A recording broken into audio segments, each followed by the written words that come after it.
Alors, je suis à l'instant T envahie par des pensées qui me rendent triste et je ne veux pas être dans cet état, je ne veux pas penser à ces choses-là. C'est des choses que j'ai encore à travailler, donc j'ai encore des choses à laisser sortir. Donc quand ça insiste, c'est parce que j'ai des choses à laisser sortir, je le sais, mais je n'ai pas envie de travailler sur ça maintenant. Voilà, je fais ma vaisselle par exemple, j'ai pas du tout envie de penser à ça à cet instant T, à cet instant précis. Donc, comme il y a de nouveaux arrivants et ça fait du bien de le réentendre, je vais te partager ou te repartager ce que je fais quand je suis dans cet état-là. Tu peux faire cet exercice avec toutes les émotions négatives. Là, je vais parler notamment de la tristesse, mais ça peut marcher aussi avec la colère, avec plein de choses. Donc, premièrement, on met son veto, on réfute, voilà. Moi, je commence comment ? Je vais faire comme si tu n'étais pas là et je vais dire à haute voix le processus que je fais, d'accord? Donc en premier lieu, je dis ah non, non, non, non, non, non, non, non, non, non, non, non, parce que tu sais, ça commence à venir un petit peu, et puis d'un truc, il y a un autre truc, et puis si tu repenses à un autre truc, et puis ça aussi, et puis ouais, il m'a fait ça ou elle m'a fait ça, et puis ta, et puis là ça commence à tout, le petit vélo là il se met en marche. Donc quand je comprends que ça commence à m'envahir, non, non, non, non, non, non, non, non, non, non, je mets mon droit de veto déjà, j'impose le truc, c'est non, je suis pas d'accord. Oui, comme si j'étais deux. Je suis pas bipolaire, mais c'est comme si j'étais deux. Il faut faire un exercice de dissociation avec son cerveau, avec ses pensées. Donc je dis non. Ensuite, je dis je ne veux pas penser à ça maintenant. Je ne veux pas penser à ça maintenant. Le passé n'a aucun contrôle sur mon présent, ou le passé n'a aucun contrôle sur moi maintenant. C'est plutôt ce que je dis. Le passé n'a aucun contrôle sur moi maintenant. Tu l'adaptes à ta sauce. Je suis humaine, je suis comme toi, donc là je parle de la tristesse, donc évidemment si je retiens mon émotion, si je m'empêche de pleurer, je vais me faire mal à l'intérieur.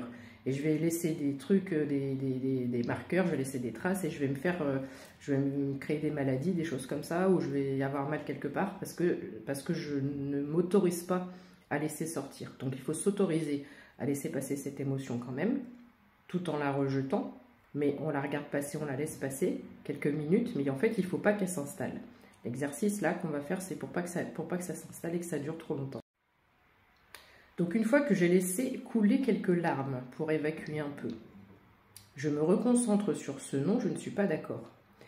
Et là je m'imagine que c'est une aubaine pour moi. Je me dis, tiens, j'ai une émotion forte que je ne veux pas, alors qu'est-ce que j'en fais? Comme elle est forte justement et que j'en veux pas, c'est une aubaine, merci, parce que tu vas me rendre plus fort ou plus forte. Parce que je fais un exercice où je transmute. Si le mot transmute te gêne, tu peux dire je transforme. Donc je dis je transmute cette énergie de tristesse notamment, tu peux le faire avec la colère, je répète, je transmute cette énergie de tristesse en force. Et c'est pour ça qu'en ce moment j'ai des ailes qui me poussent dans le dos, parce que c'est assez récurrent et je fais cet exercice assez souvent. Je transmute ou je transforme cette énergie en force. Ça peut être en n'importe quoi.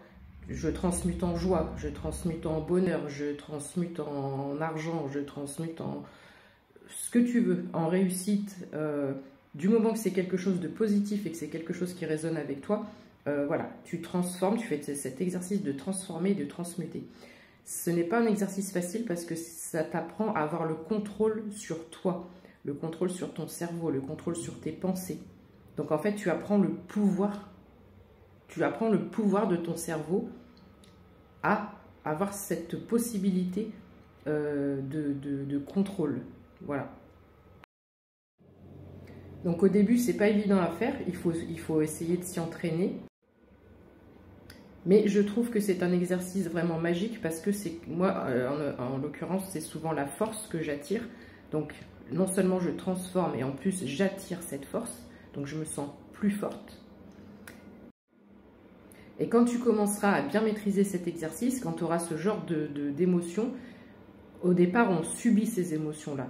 Mais après, quand tu maîtrises bien cette transformation, tu le ressens dans ton corps, tu ressens une légèreté, tu ressens une libération et ça te fortifie. Plus tu fais cet exercice, plus ça te fortifie. Et donc, quand tu maîtriseras parfaitement cet exercice et que tu auras ce genre d'émotions négatives, Tu vas même dire merci à cette émotion parce qu'à chaque fois, tu vas dire « Ah bah génial, je vais gagner un petit peu là, je vais pouvoir... j'avance, je me fortifie, je grandis en force, en pouvoir, en contrôle de moi-même et en contrôle sur moi-même. » Je ne sais pas si j'ai été assez claire, c'est samedi. Je suis pas sûre que je vais te faire une guidance, c'est 18h02, ça va bientôt être l'heure de l'apéro. Donc j'espère que cette vidéo aura pu vous servir en tous les cas. Voilà, bisous, bon week-end, ciao ciao.